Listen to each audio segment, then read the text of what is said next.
Nathan,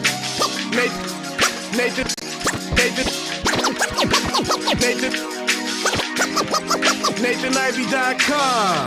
Mr. Ivey know the show must go on. And far as Cincinnati, man, I put on. Tunes made another flame beat for me to cook on. Raised arms, closed fists, yeah, too strong. Team NI, chop it up at the chop shop. Top notch with the king flow, the hot shot. Cop squats in, listen to the real, jumping like hopscotch. Nobody harder than, oh, no, think not. Not only citywide, but nationwide. Superlative, keep it locked like them Haitian guys. Put the truth in the airwaves, we talk about it. Brand new like the templates, let's be about it. Who got the info by the AM? Jono be the rapper, got them jamming when they play him. Staying in my lane, they ain't gotta okay him. Who the host with the scoop? Yeah, they gon' say him. Ivy, so superlative like a bag of Drippos. Show you where the bricks at, Cincinnati red tag. One time where my people at. Team NI where my people at. It's the 513, yeah, you know the flow. What's the word, Nate? Let them know the show. One time where my people at. Team NI where my people at. One time where my people at. Good morning to you. Welcome back. Broadcasting live from beautiful Cincinnati, Ohio. It's the Nathan Ivey Show, where nothing is funnier than the truth, and men are expected to be men, and suck MCs get dealt with. Good morning to you. 513-873-7134. If you want to share your thoughts this morning, I'd love to hear your thoughts. Hopefully we'll talk about something that will interest you and perhaps might even compel you to give us a call this morning. It's all up to you. Good morning. Good morning. Hope the last 24 hours have treated you well. I know it has for me. Hey, good morning to you. Let me give you a heads up. So the Cincinnati NAACP will be live streaming today at approximately 1:30 p.m.-ish, or 1:30 p.m. The Truth to Power podcast. You can watch it on their Facebook page. You can watch it here on the CDM page as well. If you're around, if you're interested, they always have some good information, and they create an environment where you can talk about the issues. Good morning to you. Hope you're doing well. Please take a second to hit that like and hit that share button. When you like and share the show, quite frankly, family, more people see it. It's real simple. It's real simple. Let's get into it. There's my number. You can see it there on the screen. I want to start with some stories to start your morning. Some stories to start your morning. Well, a lot will be talked about today as it relates to the State of the Union speech last night. I'll be honest with you, I did not watch it. I'll probably get to it later today. I've got some things going on where I can have it on in the background. I was watching Bel Air last night. I'll be honest with you. We had a moment. I wasn't being responsible as a talk show host. I fully admit it. But, we were watching Bel Air, and the wifey's like, oh, snap, the State of the Union's on. She was like, you want to watch it? And I'm like, yeah, I should watch it. But I was too much into Bel Air. I've been really enjoying that series, man. That's my go-to series as of right now. They only got 5 episodes up, and new episodes come out on Thursday.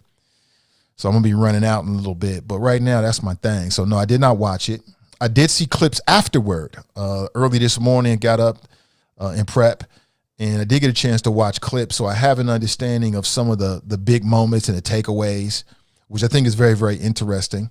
One takeaway is that no masks for the Speaker of the House and also the Vice President. And many analysts are saying that was a move to show America that we are, in fact, returning to normalcy. Even though Trump was a clown, Joe Biden he's got some big shoes to fill in terms of people's expectations. Everybody wants to return to normal, right? That's what human beings want right now, to return to normal. Now, if you got a chance to watch it, and if you got some interesting takeaways, I would love to hear it. You can share your thoughts, 513-873-7134. But I think overall, here we are 1 year into the Biden administration, and one question that I do have for you is, how would you grade it? How would you grade the Biden administration 1 year in? I think that's completely fair. And by grading, I'm talking about, would you give them 1 star, 2 star, 3 stars, or 4 stars? I'd like to know. 513-873-7134. Did Biden speak specifically to black voters at all last night, or was that pushed to the side because of the Ukraine? Again, I didn't see every second of it. I've watched clips this morning. I might have missed it. I didn't see that. Is that important? You might say, I don't care about no damn black agenda. I care about no black voter issues. Okay, great. That's you. Do you? I did get a chance to see the clips of the Republican response, and I could only stomach so much of it. But tongues will be wagging about that all day long. I'm sure you may have an opinion as well. What's up, everybody? What's up, Ballhead? Good morning. Senator Manchin was sitting with all the Republicans. Oh, was he? Of course he was. Something's got to change in order for something to change.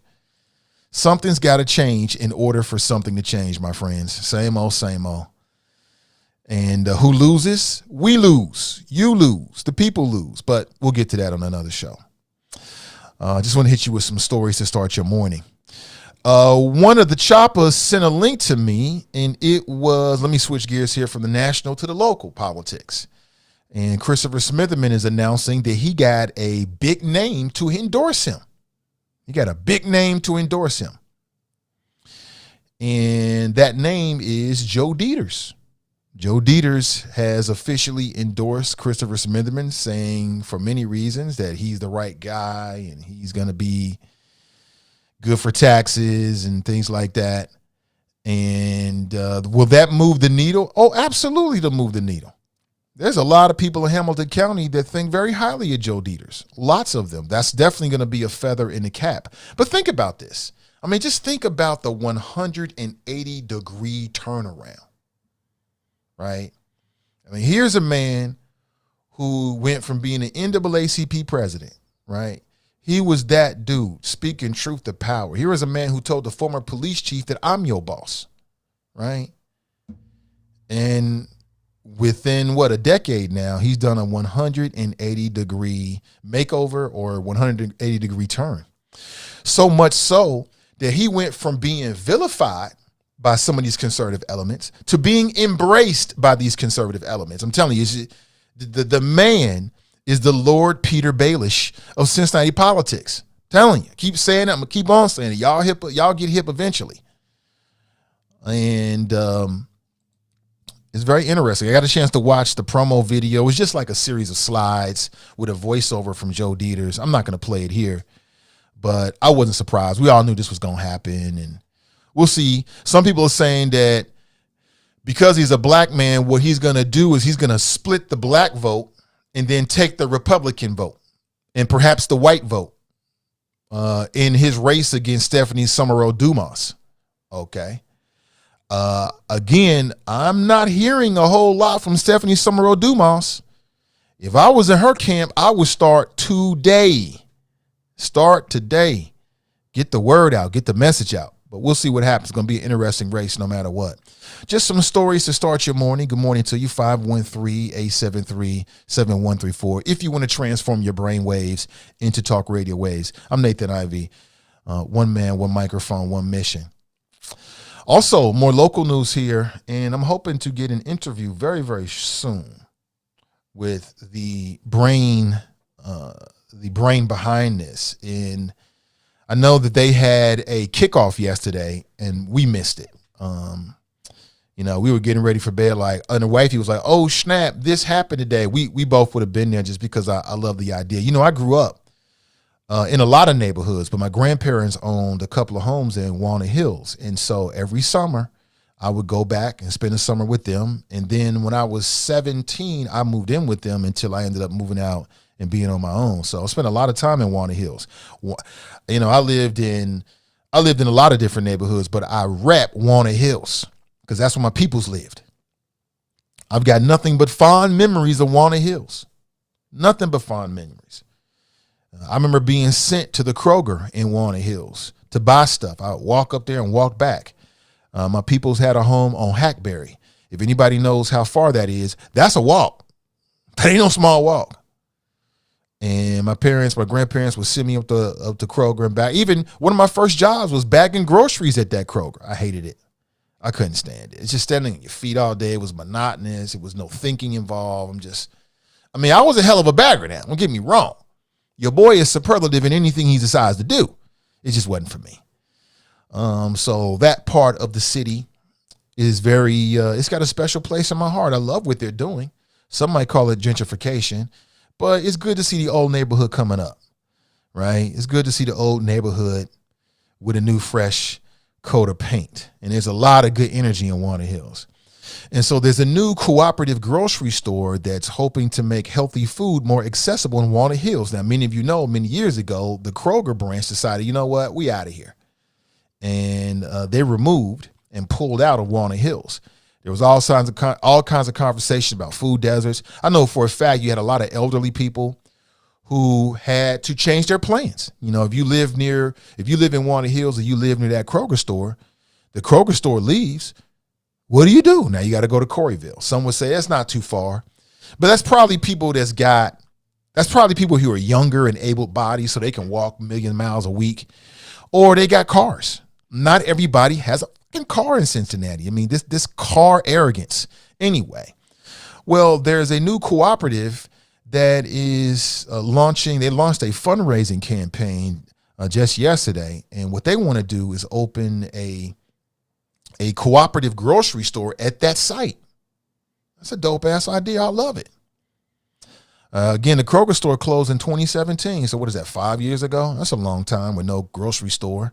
You can't get fresh fruits and vegetables in your own neighborhood. Now you can go to the gas station and get yourself all kinds of, it's nothing good for you in those gas stations.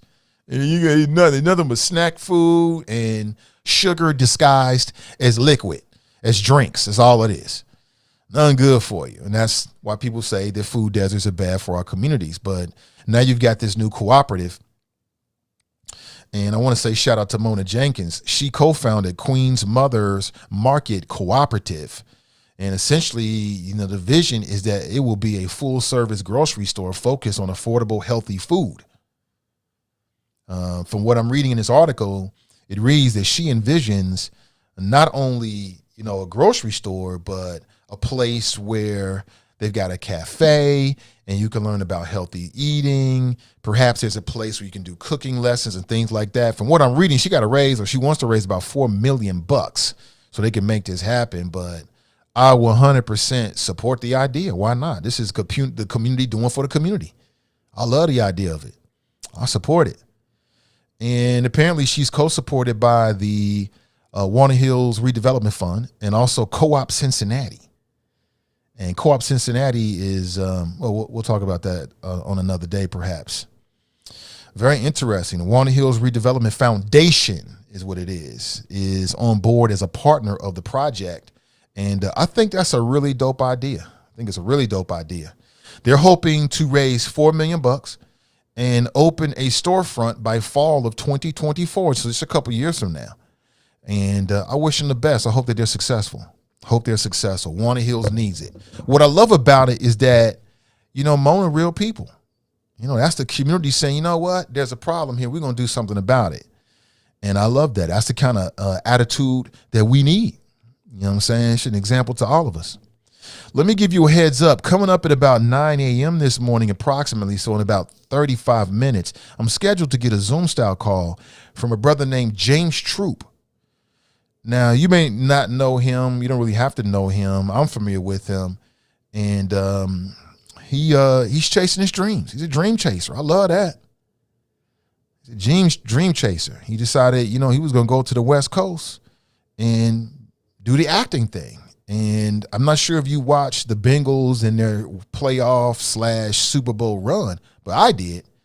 And there were a couple of there was a couple times during that process when I'm like, wait a minute, is that James Troop in the commercials? I'm like, well, brother doing this thing, I love it. So I reached out to him and asked him to come on and share his story. He agreed, and we're scheduled to speak at 9 a.m. this morning. Now, tomorrow we're going to talk with a brother that recently bought a radio station down south. We'll talk about his journey in the media as well. So stick around. That'll be at about 9 a.m. approximately tomorrow, okay? A lot of good people doing good things. I just want to elevate and highlight and learn. You know what I'm saying? Who better to learn from the people that's actually doing it? So looking forward to that and hearing all about that journey. And we'll talk about, are you living your true purpose? Because I know how it is, man. You just start, especially you get responsibility, you get kids, who you truly are and what you really want to be gets lost. There's a storyline of that in Bel Air with the mother, with Vivian Banks. She was an artist, or she is an artist. She's sensitive about that. And she gave it up so that her husband could pursue his dreams and also to be a parent. And it just makes me wonder, like, how many adults or parents have given up their dreams for your children?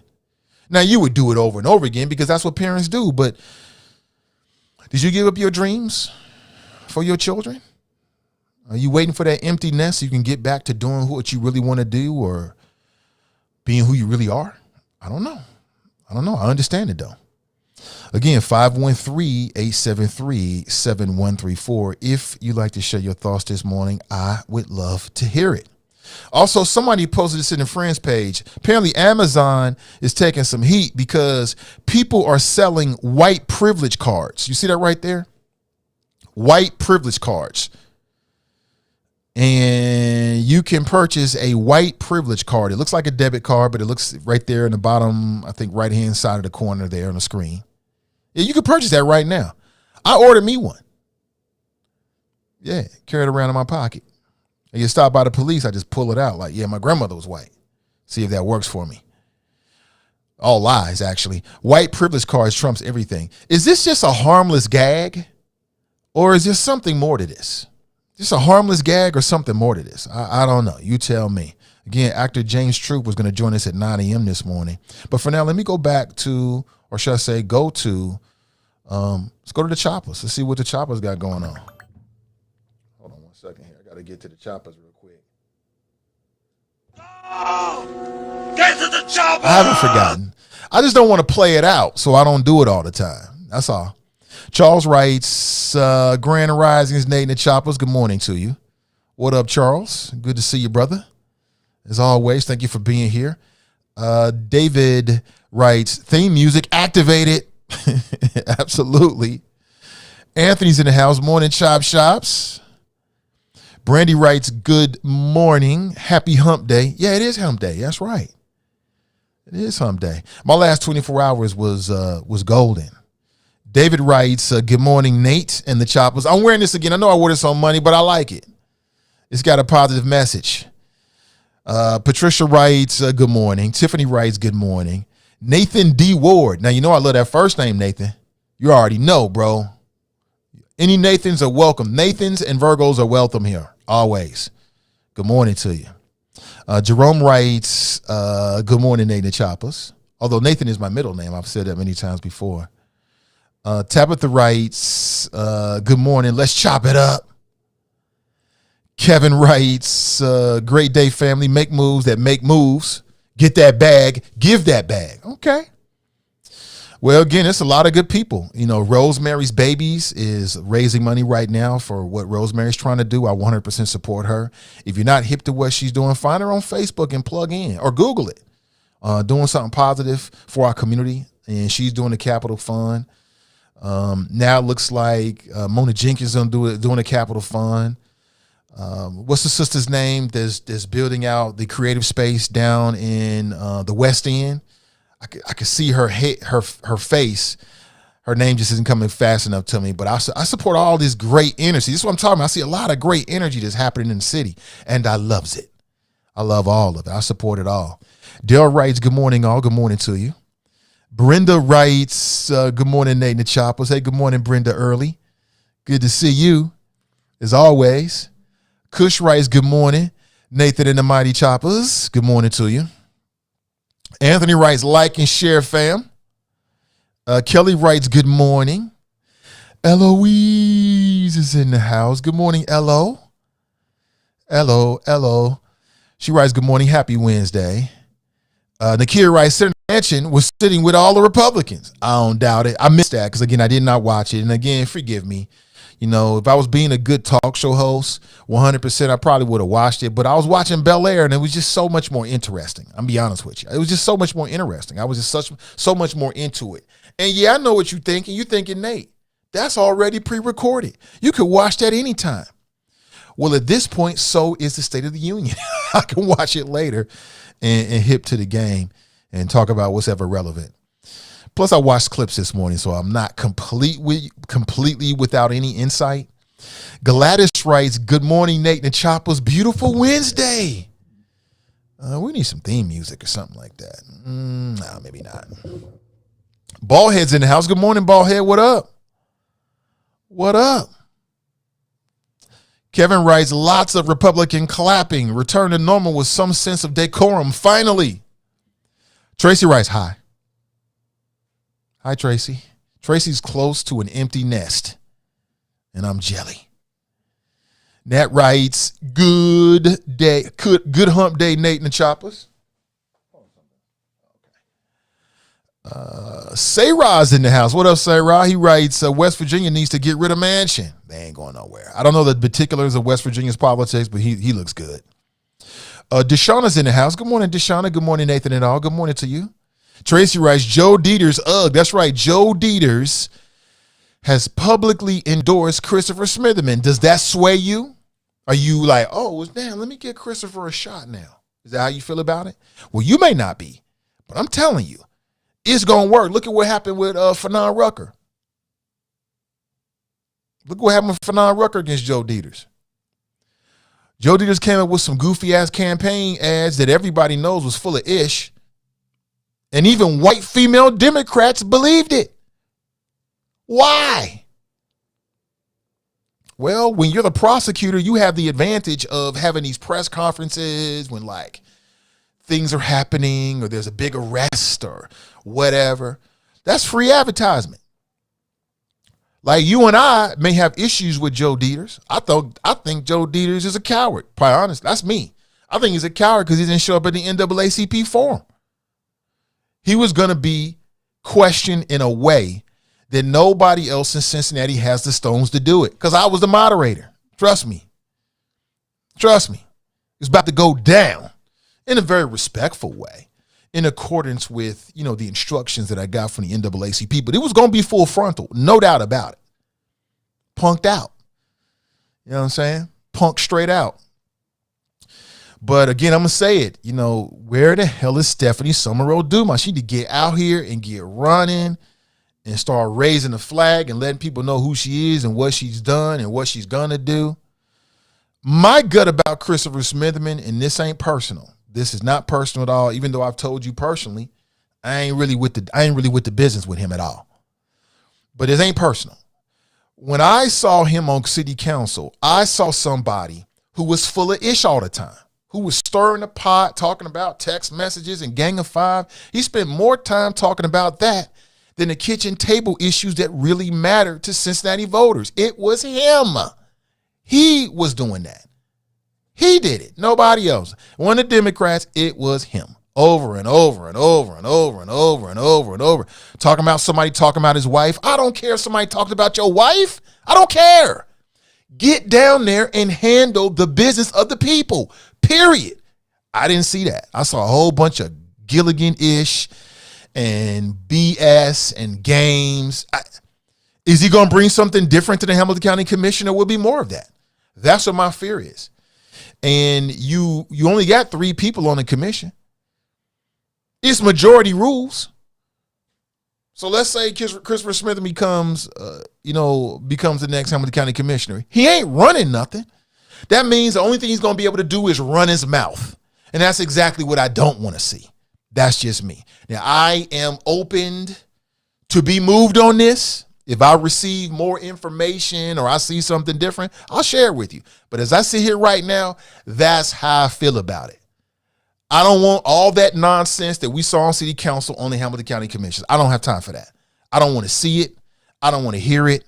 It'll be cool for media. Oh, drama's good. But as a citizen of Hamilton County, I want people that's going to be productive. I want people that's going to try to work together.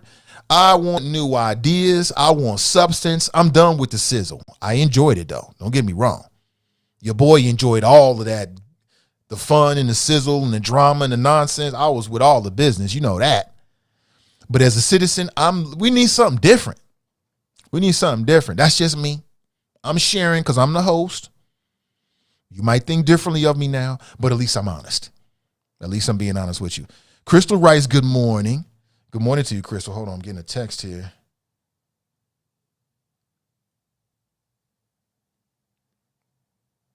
Somebody writes, his wife died after a long bout of cancer. Yeah, I know. Yeah, I mean, no, and I have a lot of emotion and feelings about that, but I'm not saying anything negative. I said what I said, and I meant it. He was down there running around, people talking about his wife, and I don't care about that as a citizen. What I care about is kitchen table issues. It was irrelevant to me as a citizen, and I stand by that. So, yeah, I'm fully aware of it. And, I've got nothing but emotion. I'm married I got a wife. We got kids together. I can't imagine something happening to her. Man, listen, it'd be the worst thing ever. So I would never go that far. Come on now. I got too much class and dignity for that. But I don't have anything negative to say. But I said what I said. I don't want to hear that kind of stuff on the county commissions. I don't want to see that. It is what it is. Somebody was like, oh, boy. No, I know what I said. And I meant it. Period. Glenn writes, morning Nathan Choppers, hashtag Flo Debo, 1 year grade for Biden, a C. Yeah, what is your 1 year grade for Biden? Now, I'm thinking of stars, but if you want to go with a grading system like A, B, C, D, E, F, A, B, C, D, F, E, F, A, B, C, D, F, okay, great, we can do that. What am I thinking of? Greg writes, see, that's my CPS education showing. But we got a new superintendent, and she's coming in. She's going to change all that. And yesterday we had a big conversation about the new superintendent. And then after the show, I sat down and I really thought about my thoughts. And again, I feel the same way. I mean, let's wait and see. I kind of like the idea of somebody coming from outside. And as I said, there's good and bad. There's pros and cons, should I say, between having somebody that's like an internal candidate and external candidate. And perhaps that's exactly what Cincinnati needs, a fresh perspective. Because I'm telling you, man, CPS is a bureaucracy that's built upon people and long-standing relationships. And you got some people that's working in CPS right now that should have been fired a long ass time ago. They should have been gone, or they should have been checked and corrected. And that never really seems to happen. And maybe that's because of the leadership at the top. People get so comfortable. You know what I'm saying? So I'm down with it. I'm with the business on this. I'm down with it at this point, unless I get more information, right? And I have nothing negative to say about Tiana Yamat because I never met the woman. I heard great things about her. I got nothing negative to say about her. I never had a bad experience with her personally, although I've heard some things. But maybe what we need is an outsider to come in that don't have relationships, right, with some of the major players and can bring a different energy, right? Maybe that's what will happen. You know, I'll tell you one thing, there's a degree of uncertainty going on in CPS right now because they don't know her. They don't know her. And when you got somebody new coming in and you don't know them, you be standing up tall, right? Attention. And maybe that's exactly what we need. Maybe that's exactly what we need. Maybe it'll take an outside perspective to make CPS more responsive to parents and parents' concerns and even our students. Maybe. We'll wait and see. I'm optimistic. Jenny writes, good morning, Nathan and Choppers. Happy Wednesday. Happy Wednesday to you. Vernon writes, F. Smitherman and Drunken Joe. Is that what we're doing now? Oh, boy. Oh, boy. Shannon writes, I'm not going to play it here. No, I'm not going to play it. They're not paying me to play that. That's a campaign endorsement. No. You know, you can find it online. I think it was on Facebook, I think it was on. Somebody sent me the link this morning. I wasn't looking for it, trust me.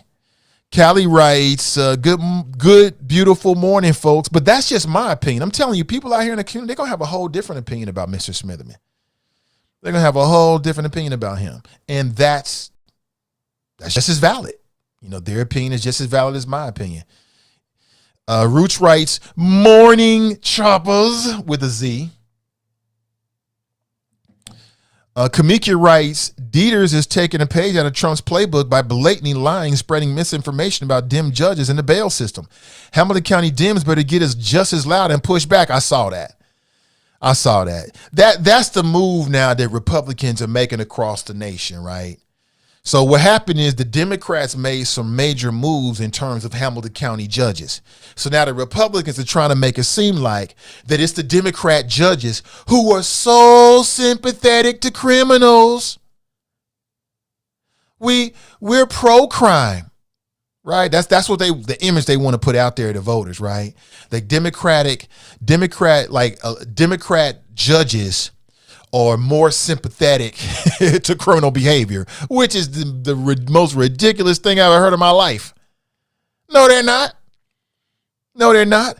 They might be more open to understand that there's a lot of defects with the criminal justice system, and their job is to make sure that they're, delivering fairness. That's different.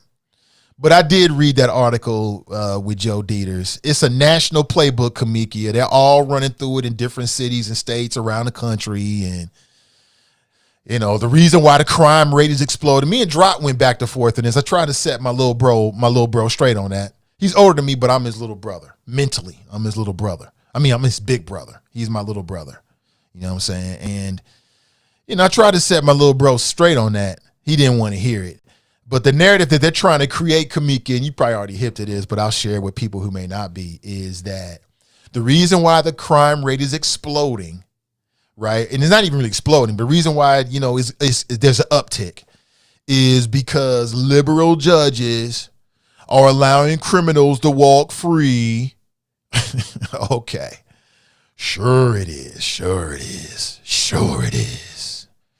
Why so serious?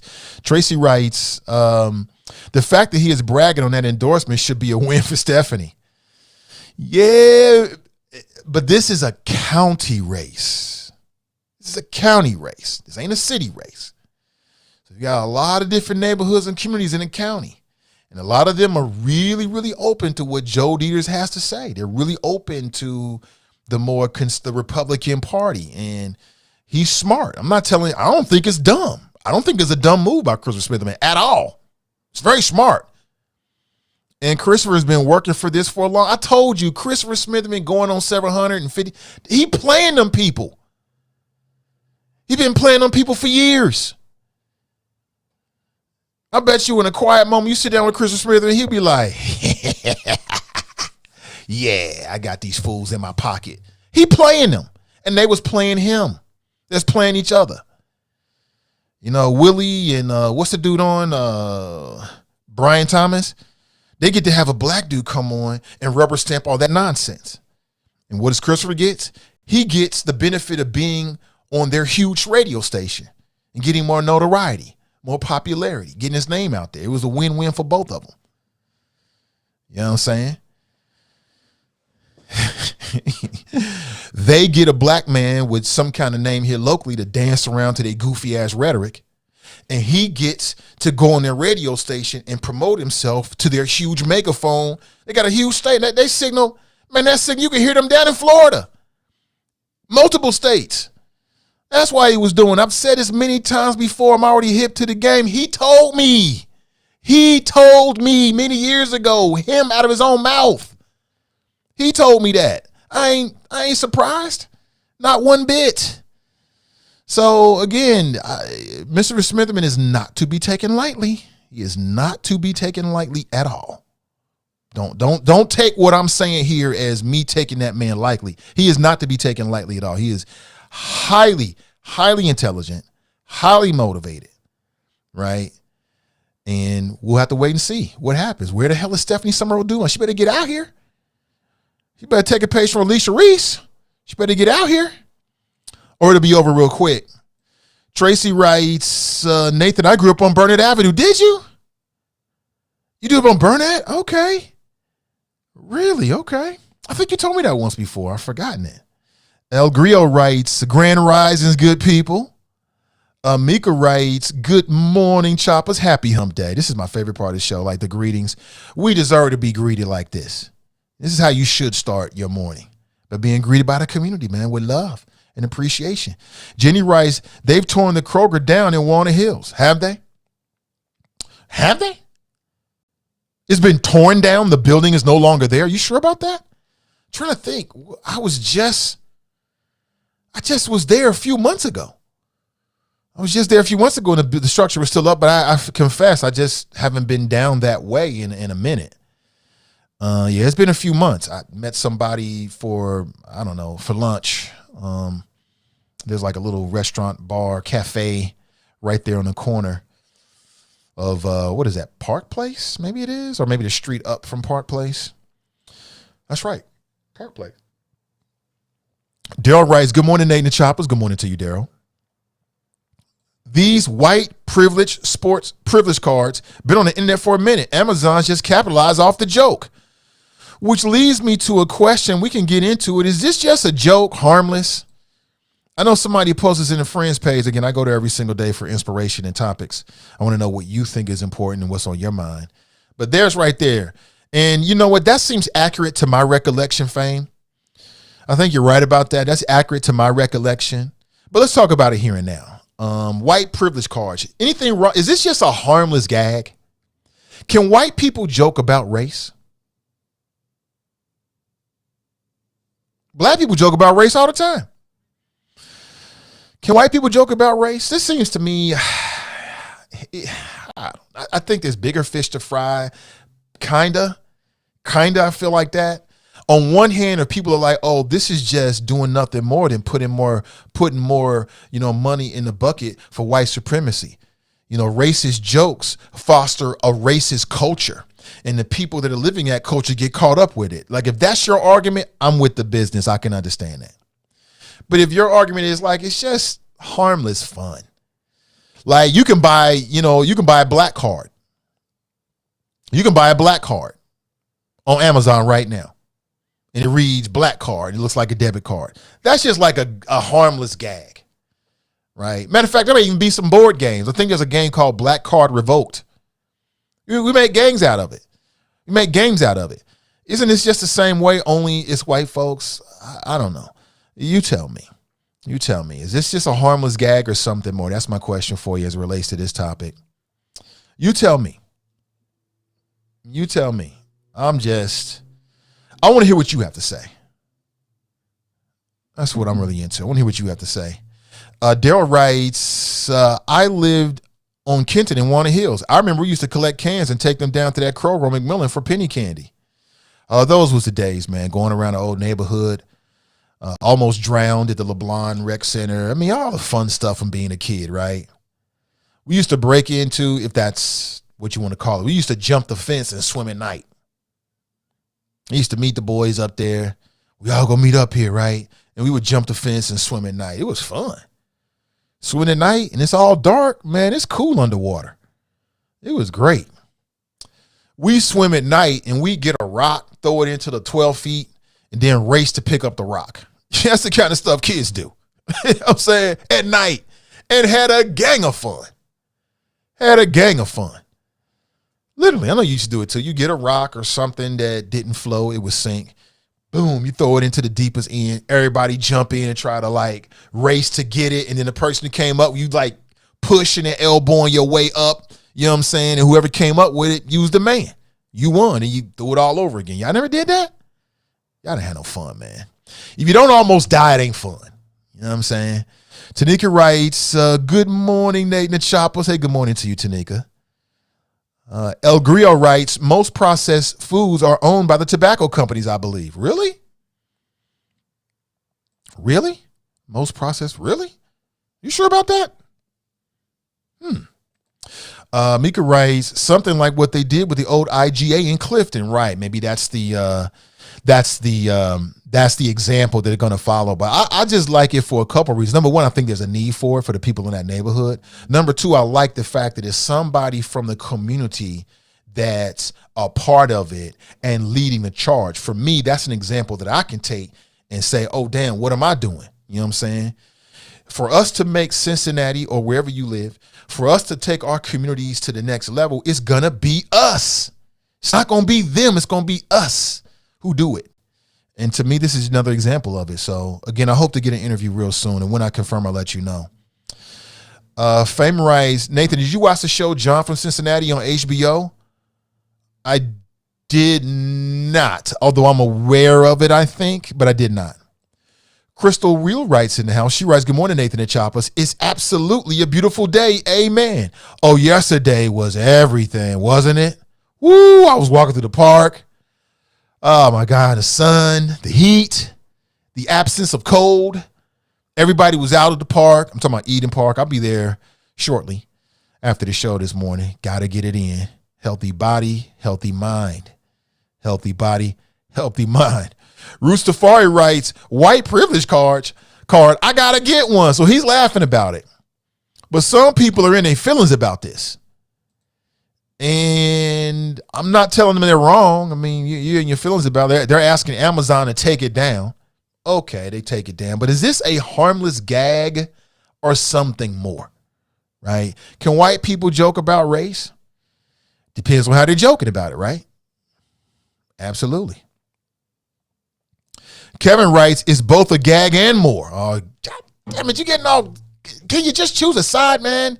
Keep it simple. Good morning to you, Kev on the cell. Professional Reimbursement Network writes, good morning, everyone. Happy Wednesday. Good morning to you, Renee. She's on YouTube. Good morning to you. Tracy writes, I guess I should manufacture some black privilege cards and get paid. Why not? They're already out. It's called Black Card.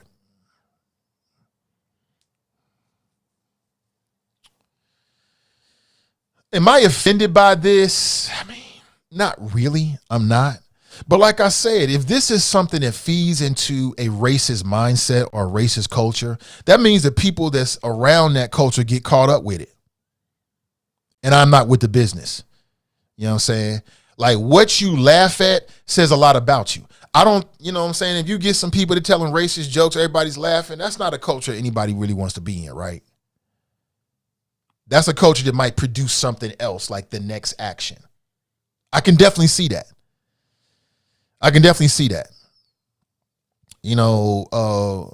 Feminists have talked about the rape culture for years, right? Like a culture that ridicules or reduces women to just sex objects or just their vaginas, and there's more to it than that. But that kind of environment produces a culture that produces discrimination and perhaps violence against women. Well, the same thing can be said about blacks and whites, I think. Now, I ain't trying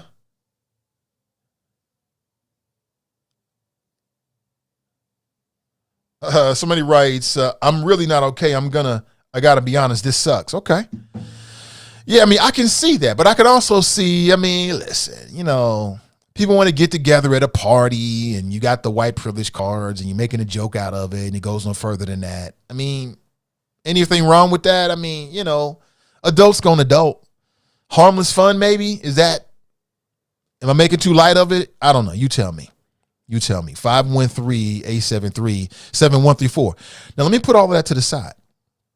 Because if I've told you, we've got a guest scheduled to give us a call this morning, actor James Troop. This brother, I don't know if he's from Cincinnati. I mean, we'll find out. But I know he was based in Cincinnati for a while. And as I understand it, and if I got the story wrong, he'll come on and set us straight. He decided, I'm going for mine. Moved to the West Coast to follow his acting dreams. And me and the wifey and the family, we watching the Bengals Super Bowl run. And I'm like, wait a minute. We know that guy. He looks familiar. We see him on multiple commercials, even one during the Super Bowl. And I'm like, you know what? I got to reach out just to hear his journey and support this brother. I see him backstage. Hey, James, can you hear me? Just wave for me if you can hear me. Oh, okay, he can hear me. So with no further ado, let's bring James Troop on and hear all about his story. I'm super interested. Wait, what's up, brother? Hey, what's going on? Cincinnati hometown. What's going on? Oh. Hey, Mr. Ivey. I'm thrilled to be here, man. Thank you. It's been a long time. Well, just James, thank you for your time, man, and agreeing to come on the show. I'm really looking forward to hearing about your journey, man. Oh, absolutely. I'm looking forward to, talking to the people. And a lot of people have been telling me that my journey is inspiring. I'm just like, yo, if only y'all knew why I'm here and all of that. So, okay. I'm just here to, to share it, to let people know that, at 45 or however old, I just turned 45 on February 15th. Happy belated birthday to me. But, it's okay to pivot. It's okay to do a U-turn. It's okay to completely reinvent yourself, because acting was not in my plans whatsoever. And that's what I love about it. I mean, for me personally, man, again, it's not like you and I are super close. You know, we're Yeah. social media friends, but it was inspiring. I mean, anybody that pivots, anybody decides, no matter what point in their life, but especially later in life, to do something new, you know, really to step outside their comfort zone, right? Is, I think, very inspirational.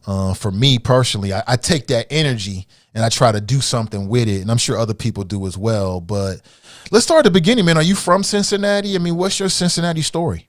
All right, first of all, how long I got? Because like I can talk.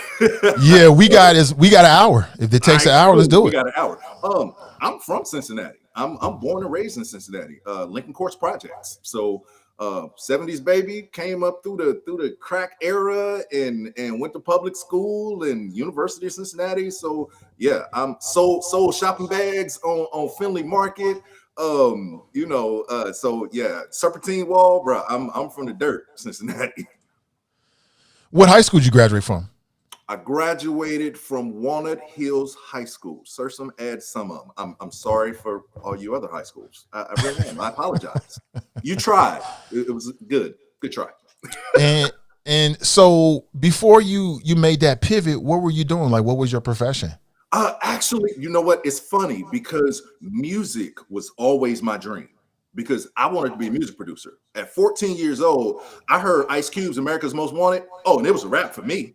I was like, this is what I want to do. I want to sit in the studio and tell people how to make records.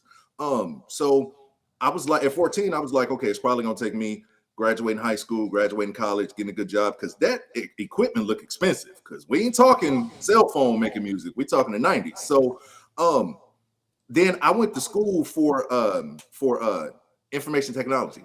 Yeah, IT. So I was in IT for 25 years before, the acting thing happened. Yeah, go figure. Right. But it sounds like creativity and being a creative was always like a part of who you are. You know what? And that's exactly it. And a lot of people ask me, well, why did you go into IT?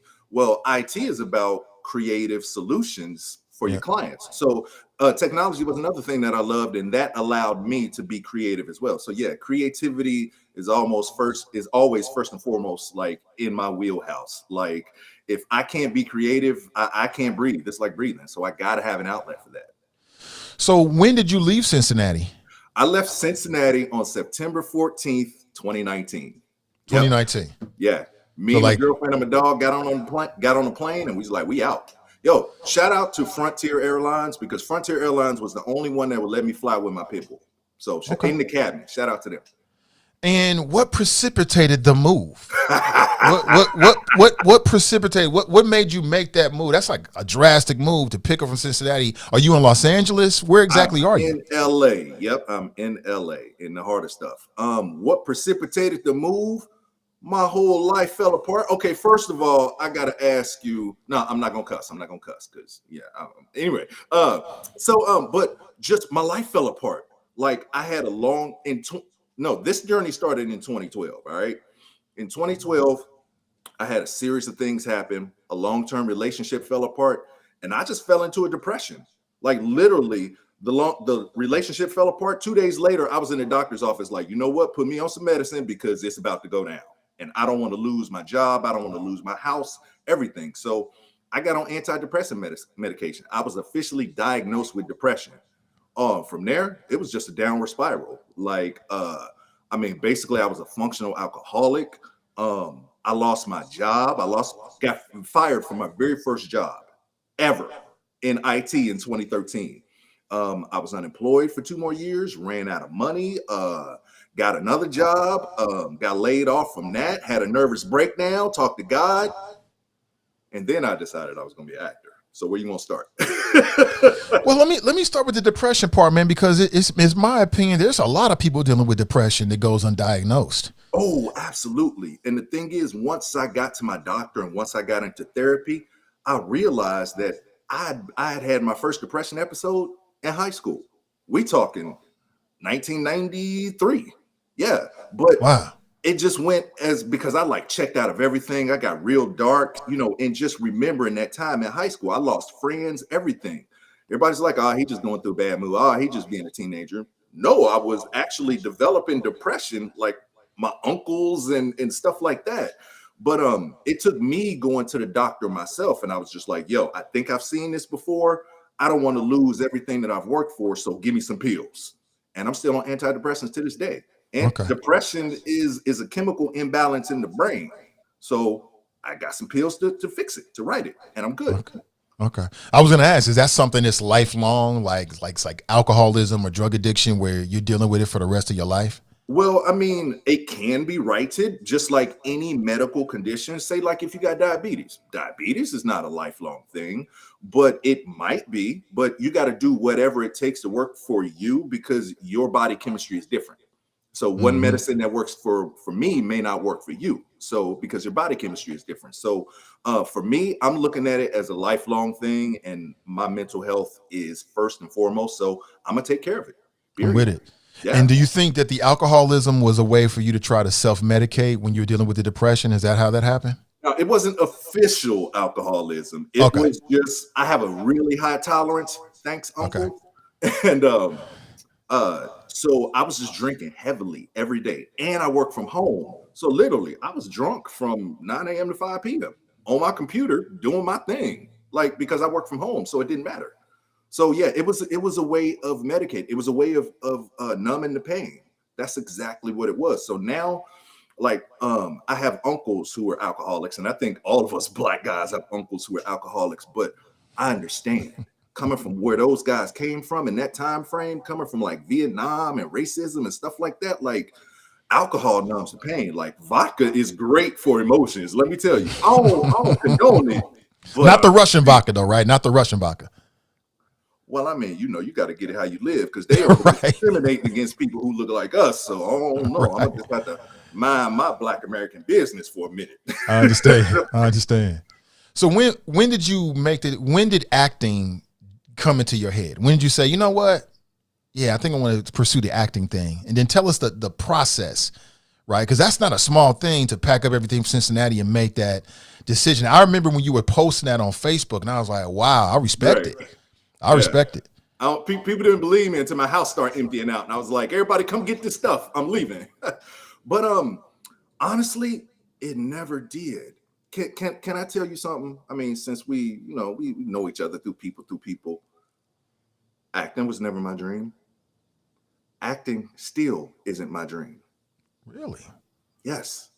This is obedience to God right here. Because remember that whole nervous breakdown I said I had? Mm-hmm.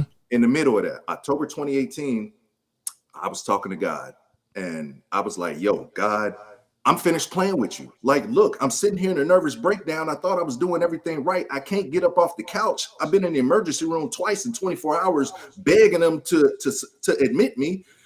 And I was like, God, I'm finished playing with you. I'm done. Like, whatever you want me to do, I'm going to do. God said, are you sure? I was like, yes, anything. He was like, okay, we gonna see. And a month and a half later, I lost my job. And the thing is, a month before that, somebody called me and they was like, hey, Troop, come audition for this play. I was like, no, it's like October in 2019 in Cincinnati. And I was like, bro, it's rainy outside. It's cold. I was over in Mount Washington. It was all the way on in Westwood. And I'm just like, yo, I'm having a bad hair day. Like, I'm not getting up off the couch. And she was like, come on and do it. That play was me booking a role in the stage play of Waiting to Exhale.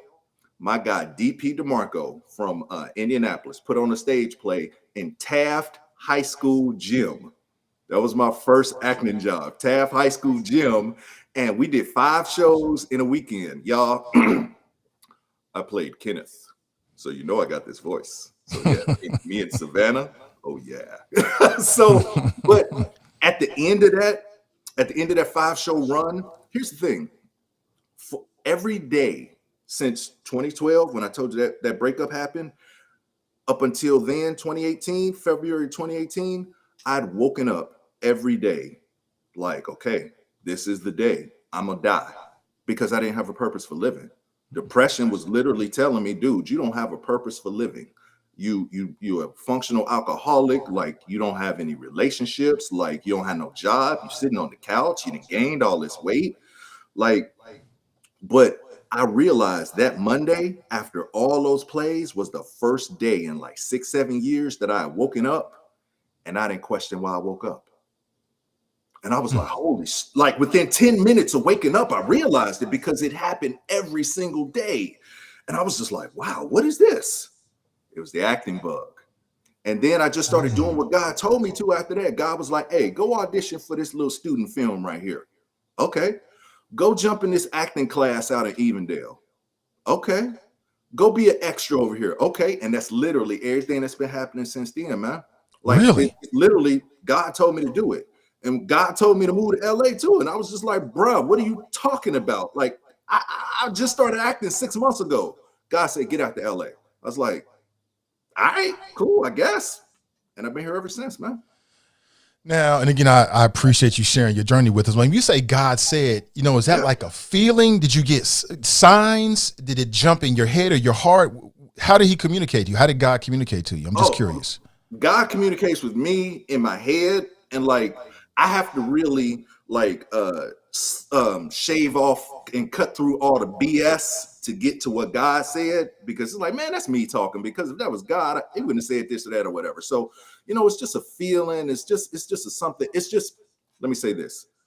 When I think about doing whatever is said in my head, I'm in complete peace, and it sits well inside of here. There's no anxiety. There's no nothing like that. That's how I personally know that God said do that, because I got total peace. Yeah. No, I understand. I felt that a few times in my life when I was stepping outside my comfort zone. I think I understand that. Yeah, yeah. But we don't always listen though. God be talking to us and we be resisting like, nah, that must be something else. Did you resist it at all, or did you embrace it when it came to you? It's funny because we'd try to bargain with God. We'd be like, all right, I'm gonna do a little bit of that. So it was like,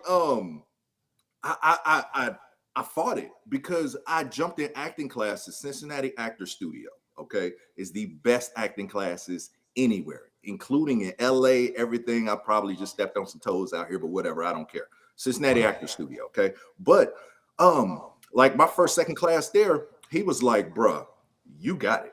He was like, you need to move out to LA. I was like, what are you talking about? Like, I'm here to learn and stuff like that. Maybe in like 5 years. He was just like, nah, you got it now. And I was just like, yeah, okay, whatever. People have told me that before. I was like, maybe I'll move to Atlanta because, it seemed easier down there. A bunch of Black people down there and stuff. It seemed easier to make it. Tyler Perry Studios, yeah. Yeah, exactly. And I was like, okay, fine. You got 6-8 months to convince me. All right. And this is after me and God had to talk. I'm like, I'm going somewhere. God told me to do this. So you got 6 months to convince me that I'm LA material. Guess I'm LA material. Like, wow. That's literally how it happened. God is sending people to convince you.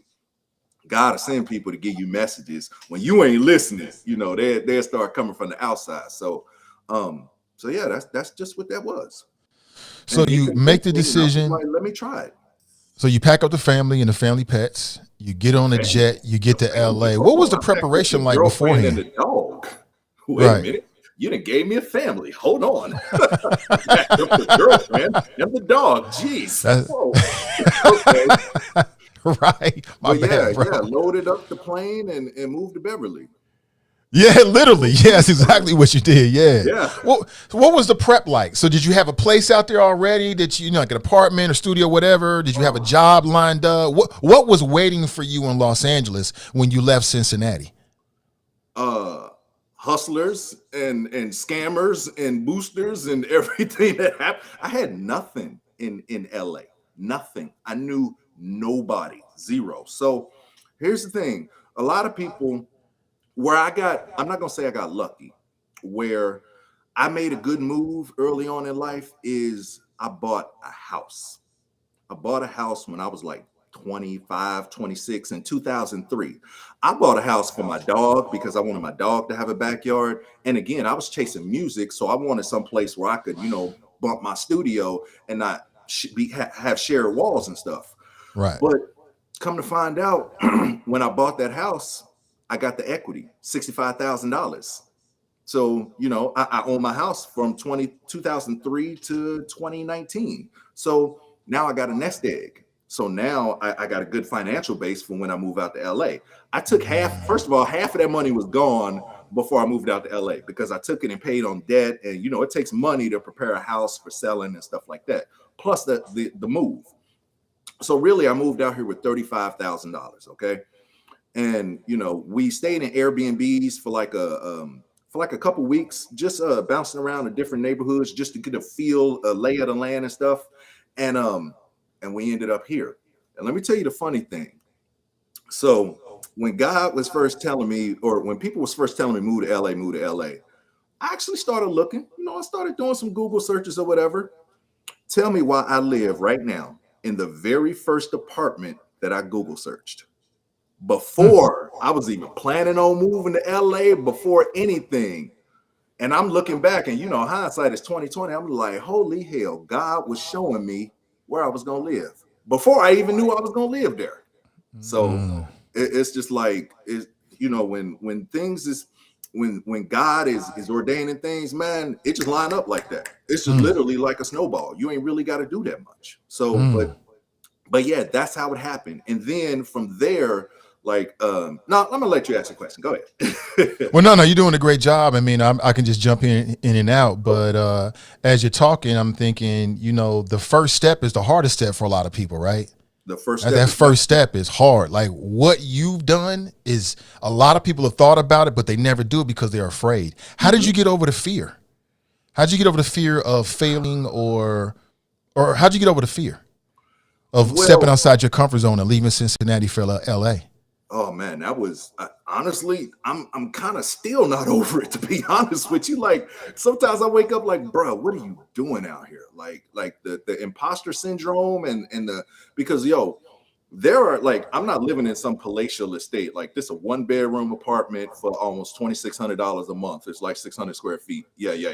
And it's people outside. It's people living in their cars outside on the street. So like that's but that keeps me humble, for real. But yeah, what was your question? I totally forgot. No, I was saying, how do you get over the fear? How do you get over the fear of how'd you get over the fear of stepping outside your comfort zone? That right there keeps me real. Stepping outside and seeing them homeless people living in their car, it's just like, if I don't get out here and do this work every single day, I'm gonna be living in that pretty Nissan Maxima that I got, and I'm gonna be right outside behind them people with shopping carts.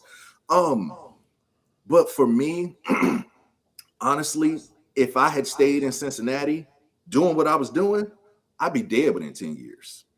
Like sitting on the couch, drinking a handle of liquor, a whole handle every 2-3 days, and eating fast food, man, that's not sustainable.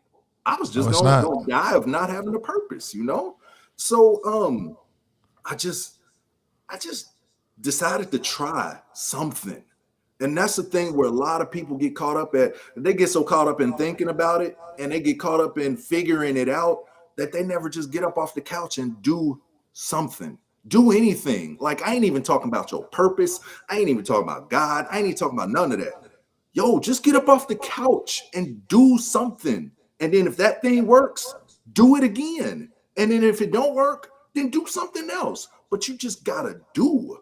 I literally got up off the couch and Googled Cincinnati acting classes. And I ended up in an acting class that literally changed my life. I just did something. Literally getting up off the couch was me Googling and paying the $25 and going to the acting class. A lot of people never even get to that part. No, they don't. The fear of I'm going to be embarrassed, or I don't know these people, or I don't look right, or a lot of stuff, man. Or imposter syndrome. You talked about that. You saying you felt that? Is that something you still deal with? Every single day. I'm sitting here feeling it right now because I'm like, man, what have I done to be sitting here talking to you? What if he finds out that I'm only out here doing non-union stuff and I'm not in the union? Like it's setting in right now. I feel like I don't deserve to be here. But that's been something lifelong for me. I just feel like that, I'm an outsider. I feel like the black sheep, So, but I got to fight, and it's depression too. Depression tells me that. So I have to fight through it every single day, every day. Wow, that's real. I appreciate your transparency on that. Yeah, we need to hear it because a lot of people feel it, but they won't say it because they feel like that makes them look a certain kind of way. But it is what it is. I want peace, man. I want peace. And peace comes from mentally. Peace doesn't come from having a whole bunch of money and stuff like that, because I had that. I was making $120,000 a year for 10, 11 years before I left Cincinnati. I had a house. I had an SUV. I had a sports car. I had a motorcycle. I was going down to the Caribbean 4, 5 times a year. I had that. And I was still miserable. I was more miserable than I had ever been in my life. And yeah, because I needed that internal fulfillment. Like I needed to be happy and just be doing something that I like doing. And acting saved my life, literally. Now, I'm curious, what role, you said you moved out with your girlfriend. Are you guys married now, still girlfriend, boyfriend, or what's the relationship? I can't see what that is. There's nothing. Oh, okay. So, yeah. I'm curious, what role did she play in all of this for you? Right? Because you got two humans working together, cohabitating. She must have played some kind of role. What kind of role did she play in all of this for you? Well, first of all, two humans who ain't never cohabitated. Okay, so there's that part. But it's the supporter. Like, man, when she picks me up, when these people that knocked me down, okay, when I done got out here and developed all kinds of complexes, because as an actor, I think I got to be perfect. And as an actor, I think that they are judging everything about me. I think they judging these crooked teeth. I think they judging these little fat things that I got right here. I think they judging, my man titties. Like, I think they judging everything. And so I'm developing complexes. Like, literally, I was 40 pounds heavier. I just lost a bunch of weight. But I was fat. Like, oh my God, am I too fat? Yo, now I done lost weight. Tell me why I'm like, oh my God, am I too skinny? Like, that dad bod was money. Am I going so I'm developing all kinds of complexes, and she just like keeps me grounded. She keeps me encouraged. She keeps me uplifted. She keeps me nurtured. She keeps me loved. Like, all of those intangible things, like, because it takes that, because I face rejection every day. These people are telling me, no. I'm sorry. They don't even tell you that. They just ghost you. You don't hear no. You just hear, like y'all women be doing to men, be doing to us. Yeah, they just ghost you out here. So you don't even hear that. So imagine the toll that takes. And I do hundreds of auditions per year. And I only book maybe like 20 of those, 30 of those. So imagine what that type of rejection is like. So she is, oh man, like, you hear me breathing. She is the exhale. She is the breath. She is the, I know your wife personally. I went to school with her. So like, if you decide to get married, you gotta feel that way about your person. Like, that person has got to be that for you. So that's what she is, man. I understand. She is my peace.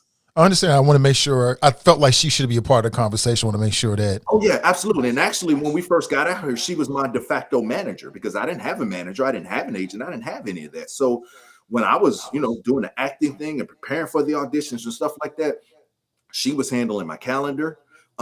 She was handling my wardrobe, because when I get up and I'm running around trying to get stuff to wear, she's getting my wardrobe stuff together. She's handling paperwork. So she was doing all of that. And for the Privlege, I was paying her 10% of my salary. I'm like, I'd be paying a manager 10%.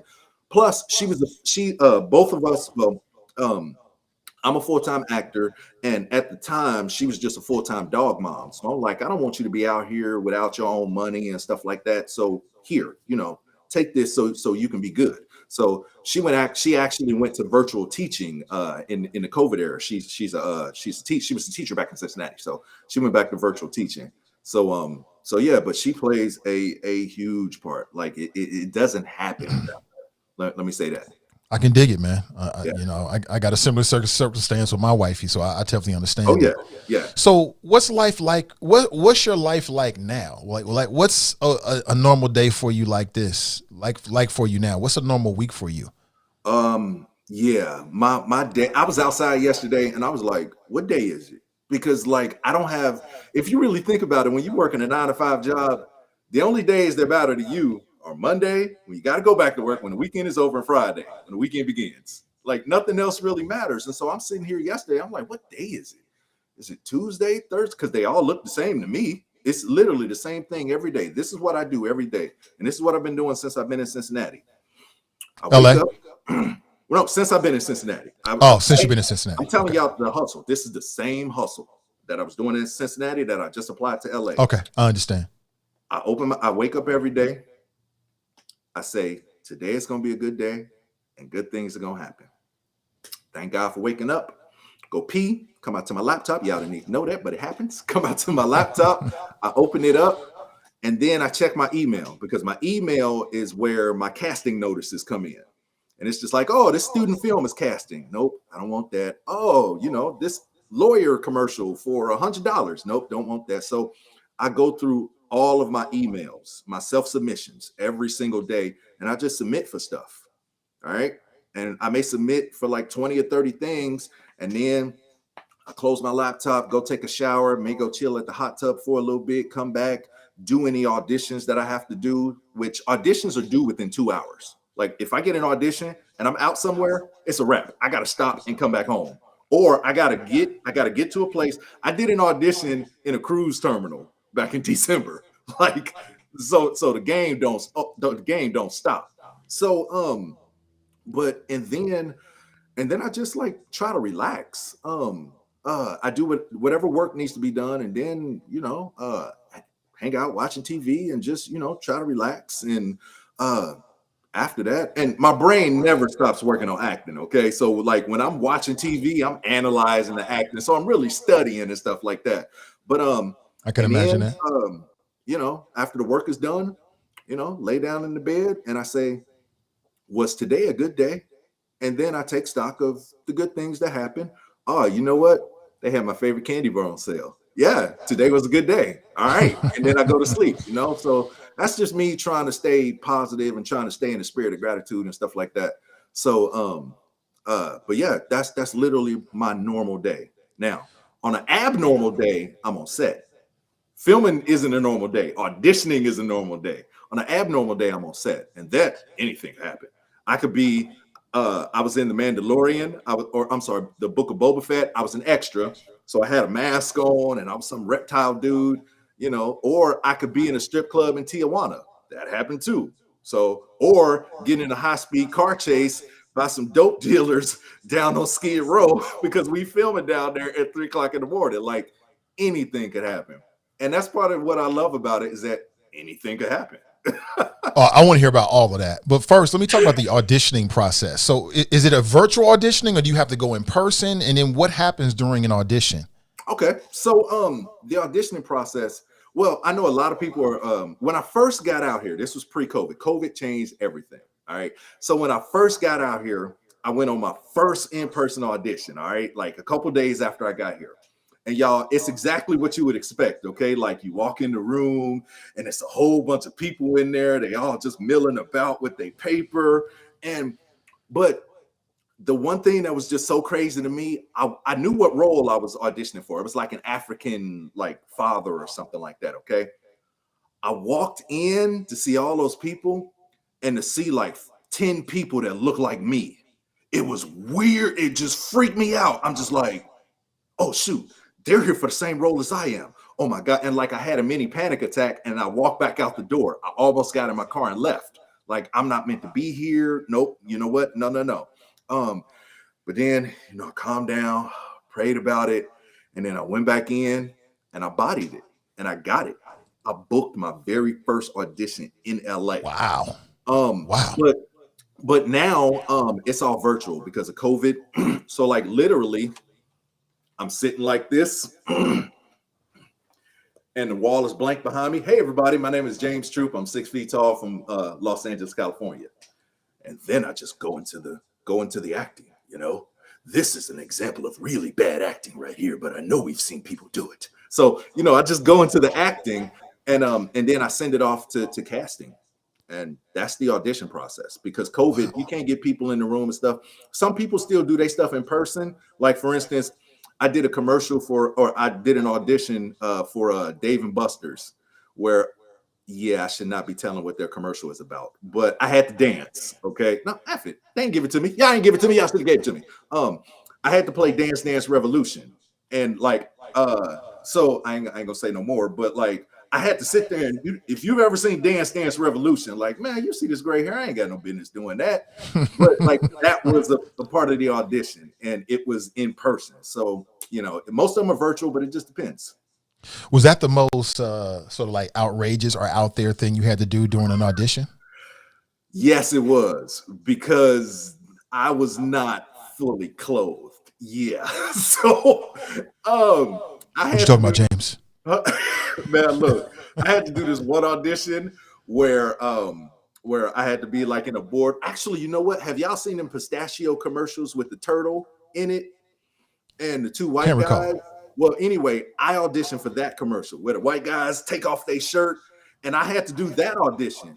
Man, let me tell y'all, I ripped off my suit jacket and I swung it over my head like a helicopter, and then I popped it on a handstand on the wall, and I was upside down twerking on a handstand on the wall in this audition because yo, you got to go for it. They was just like, yo, just the directions was like, you know, just rip off your shirt and have a party. Yeah, I'm gonna have a party, all right. Right. So it's just Y'all like, gonna remember that's the this. kind of balls that you gotta have. That's probably one of the more outrageous auditions that I've had. Interesting. Yeah. So now take us to the set. What was your first set experience like? And just, if you can, talk about some of the more interesting or, you know, memorable moments that you've had on the set. What's set life like? Oh man, set life. So I'm gonna take y'all to the very first set that I was on when I got to LA. I was on Cedric the Entertainer's The Neighborhood. Okay. So now, first, let me say this. It was not a speaking part. Okay. I was only an extra. All right. I was only an extra, and extra work don't even count. All right. Like your grandmama could be an extra. Like it does not count. All right. So I wasn't really on the show. I was like a moving piece of furniture. But it was just being there and just seeing how they do things and understand. Like we did a bowling alley scene, and like the whole bowling lane was only like that short and it was fake. And so just to see behind the smoke and mirrors and stuff like that. And like when I was on the Book of Boba Fett, just to see, like, you know, when you see sci-fi and stuff like that, you see all the buildings and stuff in the background. None of that stuff is real. None of the vehicles and stuff, like none of that is real. It's just like if you see a vehicle in Star Wars, it's just like a blue tarp over like a table. Like it's not real, you know. So that was really interesting to learn, just to, you know, the smoke and mirrors behind the scenes and like how stuff goes. You know, people think that, you know, you really have to be perfect on set and stuff like that. And like, you really don't. It's a real team effort to really make that stuff happen. Okay, I'm gonna shut up now. Oh no, that's interesting. And I'm gonna watch the Book of Boba Fett. That's definitely in my wheelhouse. I love some sci-fi. Yeah. I'm a Star Wars generation dude. I just I'm a haven't gotten to it Trandoshan, yet. so at the dinner scene. Okay, I'll be looking for you. So I'm watching, I believe, the AFC Championship. Commercial comes on. I see you. I'm like, wait a minute, is that James? What? Me? And then I'm watching the Super Bowl, and I see a commercial, and I'm like, wait a minute, is that James?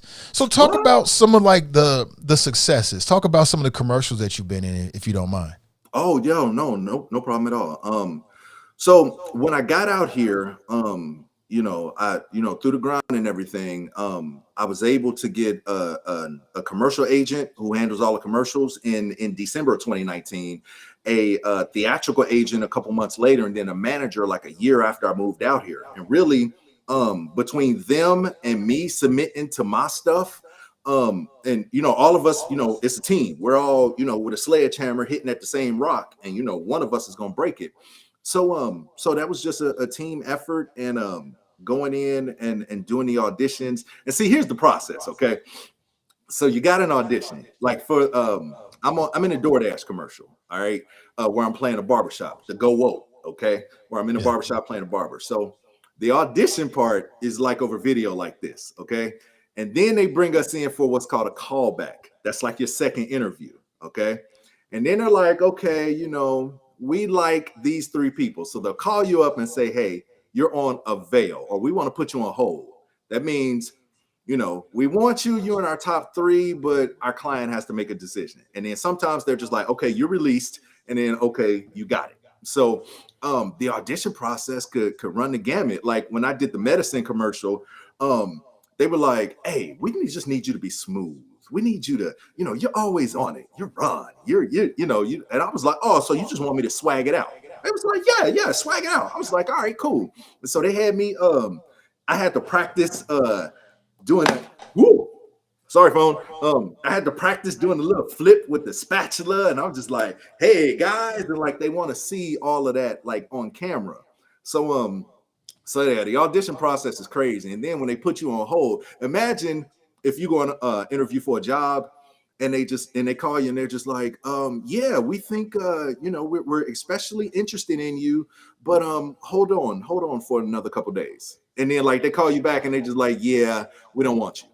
And imagining that happening every month, like it's crazy, man. But it's life. You got to build up a wall. You got to build up a wall, definitely. God. Like you got to not take stuff personally at all. Like I started taking stuff personally, and my agent, shout out to Dangerfield Talent, he was just like, no, you don't do that because you're gonna drive yourself crazy. And so he nipped that in the bud right then, and that really saved me, man. Interesting. Somebody wants to know. They're asking me to ask you about your South Park. These people want to know. This is about me. What do y'all think this is? You don't get to. Well, they want to know about your South Park. Your South Park character. Okay, so it's crazy. I'm a voiceover actor too, and really I do whatever the check writes. So look, you want me to go and give out free samples at the Kroger's, then that's what I'll do if you pay me enough. But my episode of South Park. So remember what I told you I do every day? I open up my laptop and I jump on the sites that you can get on to, Actors Access and Casting Networks, and I just go through, and that was one for South Park. I was like, South Park? Let me submit for that. And so I ended up getting it. And I went into the studio and Matt Stone was there, one of the creators. And he was personally producing my session. And I was what they wanted was the character Kyle. He was reading classic books in a Black voice. So they needed a Black voice to narrate the books. And so, I'm up here narrating Lord of the Rings like this. Yeah. So niggas went up on the mountain and got the damn so that's how I'm narrating. But a lot of us got cut. But man, they was in the studio dying, man. Because I was full like stereotype everything. I'm just like, okay, let me put my black face on to go ahead and do this. But it was so much fun because that's what South Park is. And I had a lot of fun, and hopefully they'll be calling me back. And if not, I still had a great time.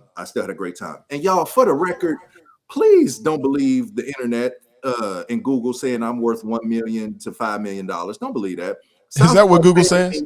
Oh my God, yes. South Park paid me $750, okay? And ain't no residuals, okay? On those commercials, ain't no residuals, okay? So them commercials may have barely paid my bills for a month. So right now, I had to put my rent on the credit card yesterday. So please don't believe the internet. Okay, I'm gonna look. I didn't know that. I'm gonna look that up. So I was gonna ask. So is that because you're just starting, or is it period? Commercials pay no residuals. Is it a union, non-union thing? How does that work? It's a union, non-union thing. Because if any of y'all work in an industry where you have a union or you in a union or something like that, if you're not in a union, man, they'll try to pull anything over on you. So and that's exactly what it is. Now, let me say, I am very, very thankful for the clients that I've had, because I gotta say this, I am very thankful for the experiences that I've had, and this is all a part of paying your dues. But outside of the union, they can get away with anything because there's no rules. They don't have a minimum that they got to pay you. They don't have, safety protocol, nothing like that. So like I said, shit, we almost got robbed down on Skid Row. So clearly the union was not involved there. But so yeah, it's just a matter of being in the union. The union just protects you more, protects your paycheck more, and makes sure you get residuals and health insurance and stuff like that. And I'm just not at the point where I'm ready to join the union. I'm eligible, but in California, you can only do one or the other. I can't work union projects and non-union projects. So. Oh, okay. That was my next question. What's the process to be getting the union? Is that your goal, to be in a union eventually, or? Yeah, because really all of the show, most of the shows and projects and stuff that you watch and that you like are union shows. So in order to get on those shows, I have to join the union. But really it's a tightrope walk. A lot of people think that, oh, when you join the union and you just good. All the, pearly gates just open up and all these roles just shower down from heaven. Nah, bruh. Because now you're competing with people who've been doing it for 20, 30 years. And now, imagine if you just started, you just started hooping in middle school, and then all of a sudden you decide to go to the NBA and you competing against professionals. Like, it's not going to work. So if you join too early, that can shoot you in the foot too. So you gotta join at the right time, and that's what I'm waiting on. Interesting. Yeah. Interesting.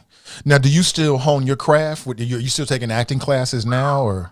Every chance I get, man. I am in acting class. That is one thing that you learn as an actor, first and foremost, never stop training. Like if A-list actors are still taking acting classes, and if they still have acting coaches, if Anthony Hopkins still has an acting coach, then I need to be doing exactly what he's doing. So yes, I'm in acting classes every single week. Shout out to John Kirby Studio, man. Amazing. Best acting classes in LA. But yeah, I train every single day. I sit at home and I watch, I sign up for virtual classes. I just finished a voiceover class. I just finished an audition class. Like the education never stops because you got to keep trying to get better. Got to. Have you met kindred spirits since you've been out there? I'm sure that LA is a magnet for a lot of people around the world, not just the country. Have you met other people that did the same thing you did? Maybe linked up? I've met other actors. Mm-hmm. Sure. Yeah, I've absolutely met other actors. But see, when you say kindred spirits, to me, that means somebody who's got the hustle that I got. Somebody who's on the same grind that I got, somebody who's putting in the same work that I put in, somebody who can relate to the grind that I put in every single day. And honestly, I haven't met many, man. I haven't. Like, a lot of people think that, once you get signed to an agency, the work is over. Nah, bro, the work is just beginning. It's just like when you sign that record deal. No, the work is just beginning. Like, nobody's going to come to you and tell you to do this and do that and blah, blah, blah. Every move that has happened in my career has been from my initiation. I have yet to have a manager or agent come to me and say, you need to do this, because I'm already looking to do that before they even get to it to tell me. So so I'm taking my own career in my hands. Mm-hmm. What does a manager or agent bring to the table then? Is it just like one more person on the team that's working for you in the same direction? Is that what it does? And what's the process to get a manager or an agent? Oh man, the process of getting a manager and agent is the beg and it's like getting a manager or an agent is like getting credit when you don't have no credit. We know how hard that is. It's just like, bro, how am I supposed to get experience when I ain't got no experience? So luckily, I found a muse when I first moved out here. Her name is Wendy Elaine Wright. You can find her on Facebook, YouTube, all of that. And she runs Talent Managers for Actors. It's a Facebook group. Man, so much good information, so much industry information from industry professionals. Honestly, that group right there is where I found my agent, where I found my manager, where I found everybody. So Facebook, it was literally the power of Facebook and doing the work. I didn't just show up like, hey, sign me. I had to show up like, okay, here is what I've been doing so far. Can you work with this? And they're just like, yeah, we can work with that. Okay. But so here's the game, okay? If I told you I've been doing a whole bunch of stuff on my own, okay? But that's really like the bottom of the barrel, okay?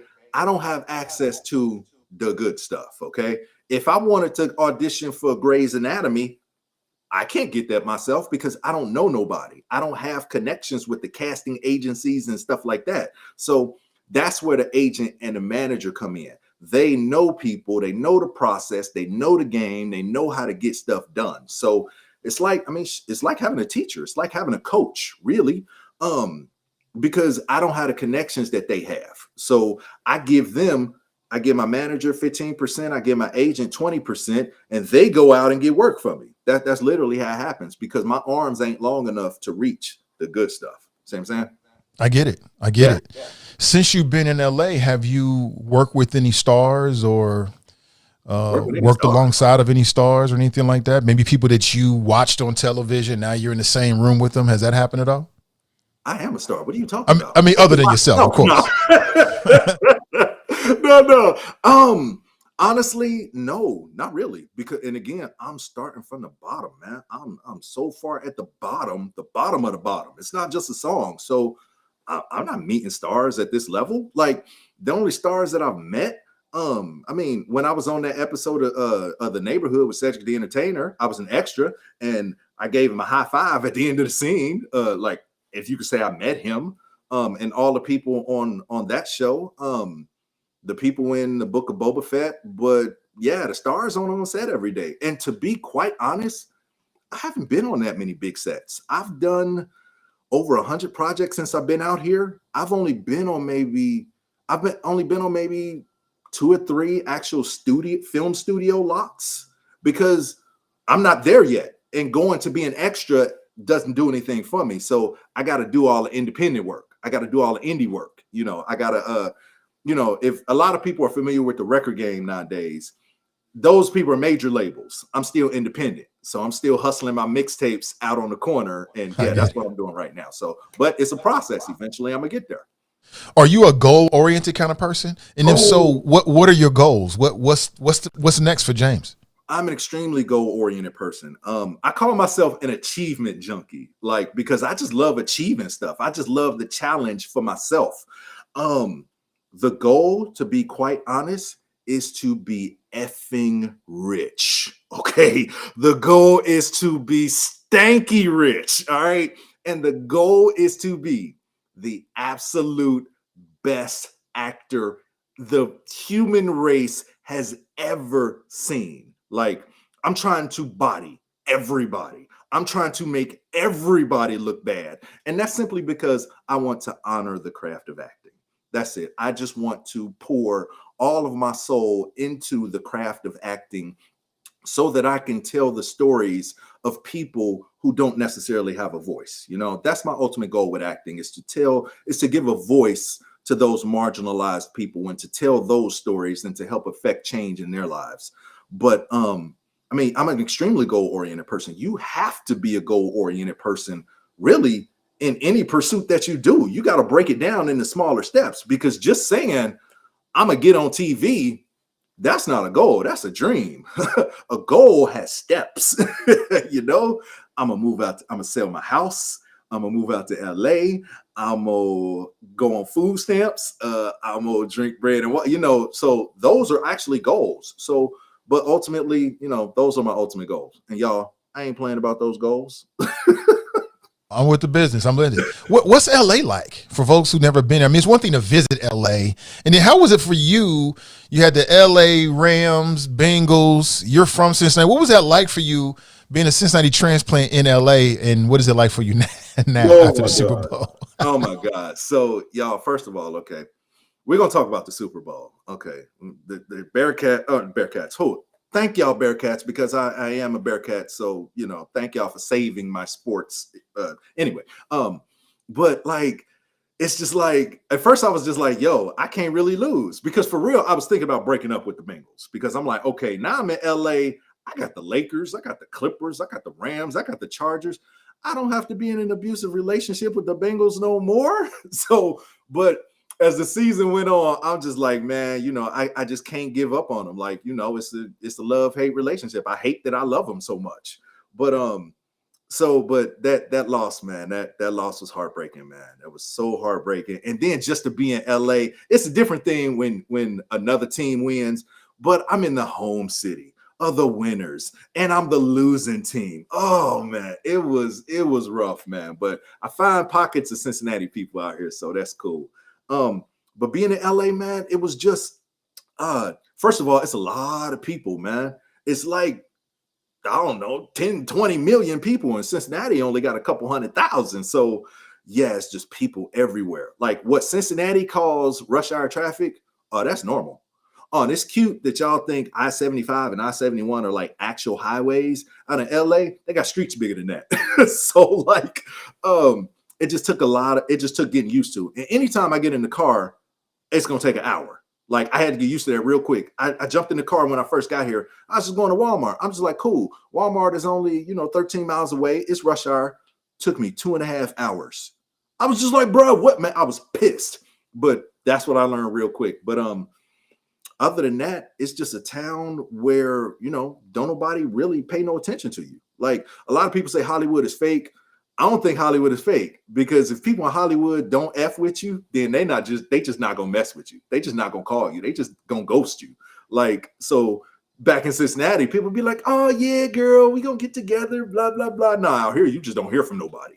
So, so it's been interesting. And also too, people seem to always be able to sniff out that I'm not from LA. They just like, you're from Ohio, ain't you? And it's just like, bro, how did you, like, do I have a sign on my forehead or something?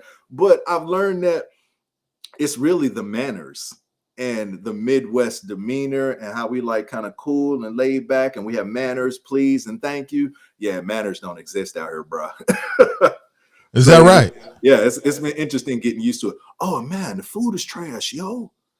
The food is trash. I haven't been able to find good pizza yet. Like, I miss La Rosa so much, man. Like, I haven't been able to find good pizza, man. The food is highly underwhelming out here. Is that right? Yeah. You would think the opposite. Man, I went to a Mexican restaurant the other day. Nah. I'd rather have what's it called? Cancun. Yeah. I'd rather have Cancun back home. Killing it. I wonder why. Why do you think that is? I don't know. Maybe the spices didn't get all the way to this side of the country when the white people came over here. I don't know. Maybe they left them spices behind. I don't know. But you would think that with the diverse, maybe I ain't going to the right area. Maybe I'm going to the gentrified stuff, because maybe I'm going to that newly gentrified Alabama fish. It ain't the same. So, maybe that's it. Maybe I need to go down to, little Ethiopia or, down there. So that's what I'll do. Have you returned to Cincinnati to visit? And if not, do you plan to at any point? It's funny you should ask that. I came back to Cincinnati over Christmas, actually. I was there for 10 days. And man, so much bad stuff happened to me. I actually got the police called on me, and me and my girlfriend got put out the hotel. We were staying at the Courtyard Marriott downtown on the corner of 5th and Vine, or 4th and Vine. Yeah. And terrible service, and I complained, and they called the police on me and kicked me out. Yep. Yeah. I'm still trying to take care of that issue. Yeah. Said I was being drunk and belligerent and making people feel unsafe and threatening the staff. And yeah, they went in, they read from the playbook, playbook I'm talking about, the Karen playbook.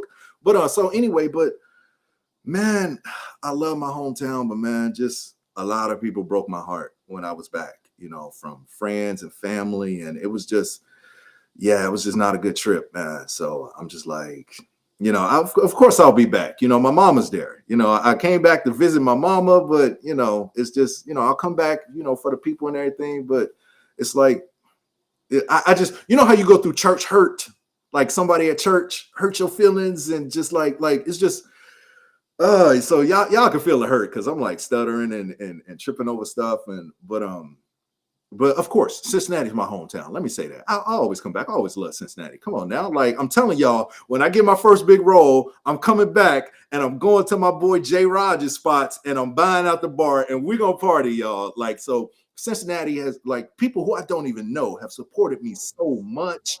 And like, it's been so crazy. So how can I not, like, come back home? How can I not support Cincinnati? I'm with it. I want to probe more, but I don't want to hit any pain points, so I'll leave it just like that. I mean, it'll come out. It'll come out later. So we got to do a part 2 and a part 3 to this. Okay. So as we close out here, and it's been great. It's been a wonderful conversation. Thank you, man. It's been great to be here. Yeah, I just want to circle back, man. I want you to talk about it and just talk directly to the people that might be seeing this either live right now, or they're going to watch it while it's recorded, and just kind of talk about stepping out your comfort zone. If you got any tips, or maybe it's just sharing again what you did, because people come into the interview at different times. Like, what would you say to somebody about making a pivot? Maybe they're in their 40s, maybe they're in their 50s, maybe they're in their 60s, maybe they're in their 30s. They've had this one career, and now they're feeling like there's something else they want to do, but they're feeling imposter syndrome. They're feeling like, they're feeling the fear. What would you say to them? I would say, what you got to lose? Right. What you got to lose? My house, my car, my job, my everything. But what you got to lose in here? How you feeling? Are you feeling fulfilled? Are you feeling happy? Are you just feeling content? Are you just feeling like you just going through the motions? Do you feel like it's something more out there for you? Guess who that is? That ain't nothing but God talking to you. Like, that ain't nothing but God telling you. That little, for real, if I'm talking about acting, like when I was back in high school, one of my biggest regrets was not trying out for the musical. And I've always wondered, like, yo, would I be where Denzel is if I tried out for that musical? Just every year, every couple years, I'll wonder that. That was God telling me to go be an actor. That was God poking me. So if you got something that's in your head that you just been wondering, or if you got something you've been like, I can do that, just try it. Like, literally make a plan, okay? My plan was, I'm going to save a little bit of money. I'm going to leave my job for a year. And like, so just make a plan. Or my plan was just, when I was still working, I'm gonna go jump in these acting classes. Because when I was first working, I would be on an acting set of like a local student film or something like that with my laptop working, or I'd be in acting class with my laptop working. So just make a plan, y'all. And the first thing you got to overcome is the fear. That's the biggest thing. Once you overcome that fear and just take one step, just get up off the couch, y'all. Just take one step. Just Google something. Just try it. I ain't even talking about commit. Just try it. See what happens.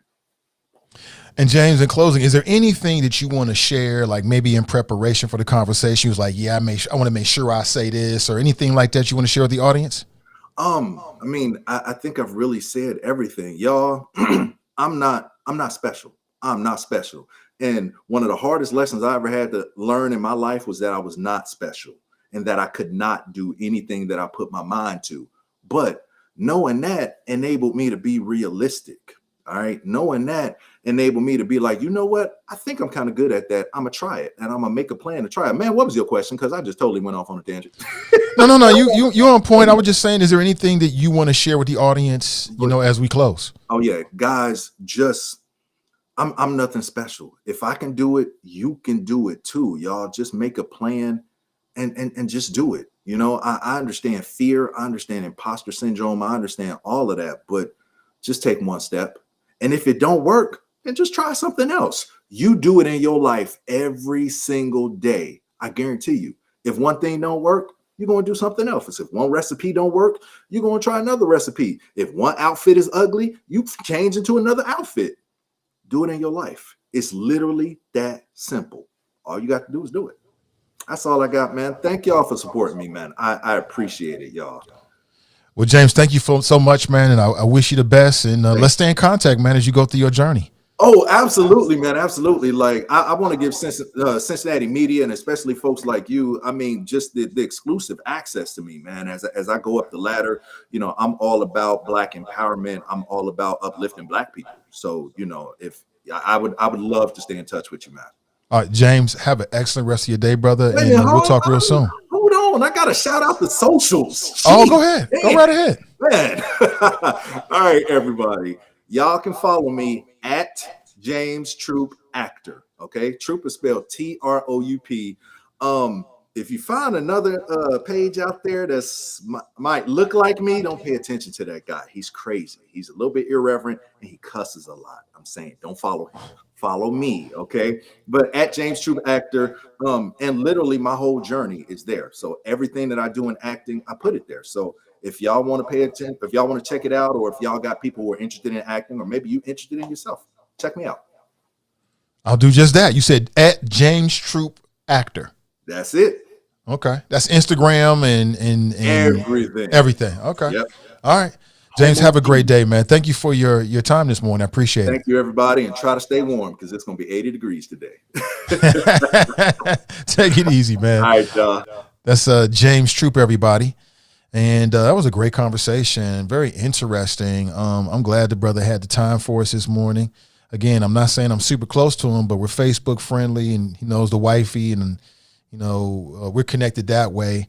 And again, I just really respected what he was doing. I didn't know how he was doing. I love the fact he just kept it real. He said, I ain't balling yet, but I'm trying to. And I think there's a whole lot of gems in that conversation. So what I'm going to do is just cut that and edit it so it's just its own like segment and put it out there. And when you see it, share it with people, man. I think it's very inspirational. You know, that's what it looks like to get it out the mud. That's what it looked like, to build from the bottom all the way up. I respect it. You know, for my own, you said I ain't nothing special. I ain't nothing special. That's why you said I always say I'm an average Joe with a superlative flow. I just, you know, what I've learned is you got to feel the fear and do it anyway. Everybody feels the fear. Everybody feels those moments. But the difference is those that do and those that don't is that those that do feel it and do it anyway. So feel the fear. Realize you're not alone. Everybody feels that way, and they do it anyway. I'll say it again. Mike Tyson, in an interview, you know, he does a podcast called Hot Boxing, and he said that he was terrified before every fight. This is Mike Tyson. Mike Tyson said he was terrified before every fight. Iron Mike Tyson. You never would have thought that, but he went out there and annihilated. That's the same kind of mentality. I mean, the fear is normal. The fear of the unknown. It's the fear of not having something to fall back on. It's the fear of what people might say. That stops a lot of people. What people might say. F all of that. Even if it's your family, feel the fear and do it anyway. I remember my first gig in radio. Y'all already know it was at the station I used to work for. I was terrified. But for me, when I feel those butterflies and feelings, it makes me dig down and work harder. And that's how I overcome it. And I think there's a lesson in that. So I appreciate him coming on. I wish him the best. We got a phone call, then we'll take a break. Well, really, then that'll be the end of the show, not a break. Good morning. Welcome to the show. Morning, Nathan. It's Kev on the field. What up, Kev? Man, that was a great interview, bro. I love to hear people. See, when that thing that I'm keep pressing about getting the bag is really about, you know, building out legacy and changing not necessarily everybody, but changing out the bad people that are around you and moving in the good people and making sure that you're building legacy, man. And brother was entertaining to say the least. We didn't talk a lot today about the State of the Union. I know you said you didn't really see it. I watched it with some people that are detractors. And it was kind of interesting because, you know, they were giving commentary, the negative, the reverse commentary on everything that was being said. And I was just thinking to myself, like, so, you know, I don't understand why people are giving Joe such a low grade. You know, unemployment is back down again. Trump was saying that. People were like, it's the lowest it's ever been. I think it was like 6.5 million jobs that were created last year. Joe gets no credit for that. The landmark, truly landmark, one half of the bill that he's trying to pass to fill in these potholes. I hit a pothole the other day, man, and it's literally gonna make me have to go buy a new car. It literally, when they put my car up on the lift, the guy took the wheel and shook it, and he was like, yeah, your control arms are shot. And I was like, yeah, it's because I hit potholes in these roads. There hasn't been anyone that has been able to pass that bill, including President Obama, who is my president, in the past 30 years. It's been 30 years since they've been able to pass a bill that addresses the infrastructure in this country, and yet my man's getting a C. So I'm gonna give him a B, solid B. There's room in a B. See, so for me, B is like just slightly above average, and we always shoot for excellence, right? So we always looking for A pluses, and if we hit a B, then we can live with that, knowing that we're going to continue to work on for that excellence. You know what I mean? But the grade is a solid B, Nathan. Solid B, okay. I'm gonna be real mad if he don't get that at least up to a B plus, and I'm gonna be, you know, the goal is at least into that A range. You know what I mean? You got 4 years to get into the A range to say that you had a successful presidency. But we'll give him the solid B. Nate, keep doing what you're doing, man. I'm loving this between yesterday and today, and oh my God, it's just new perspectives. It's the perspective that we don't get enough of, because we get that perspective that we're selling drugs, and I know the choppers are different, and we know that we do much better things than that. So before I get shouted out and dissed, you know what I'm saying? Yeah, we already know that. You know? I do know that as well. But it's a breath of fresh air to hear some positivity, and to understand that we can change that term, getting the bag, to mean we as a people, especially our youth, are being inspired to do the best that we can do every day. And for the Cincinnati Public Schools, new hiree, we're going to give her a long rope, because I still don't understand hiring people that don't have she may have an excellent resume, but if her track record leads back to the place that she was at formerly, I really don't necessarily understand that part. But we're going to give her a chance to at least get that B. You know what I'm saying? At least get that B, man. I'm not going to give her that. I'm not going to give her F to begin with, and she ain't even started yet, like a lot of folks do, especially some of the people that we listen to daily. Be blessed, bro. All right. Be blessed, man. Take it easy. That's Kev on the cell. And with that, family, I got to make a move. Have an excellent. I'm about to hit the streets in a positive way. Get this walk. I see it's pretty sunny outside the window here. I can't wait to get out there and do what I got to do. Show that self-love. But again, thanks to James Troop, and thanks for all of you for checking out today's show. Please like and share it. The show has legs. Even though people may not see it live, they can watch it, record it on our Facebook page or on YouTube. So have an excellent rest of your day, family. And remember our motto. Let's say it together. Winners focus on winning. Losers focus on winners. So stay focused and stay winning. And we'll talk real soon. Until next time, I'm Nate Ivey, and I'm out.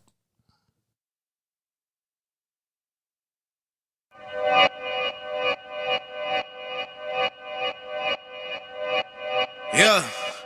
Talking to my mirror like I love you so much. Curving on my critics like I heard you, so what? You can't kill my confidence, I think I'm the man. Tally all the I ever gave on my head. Lately I've been living like I can't take a loss.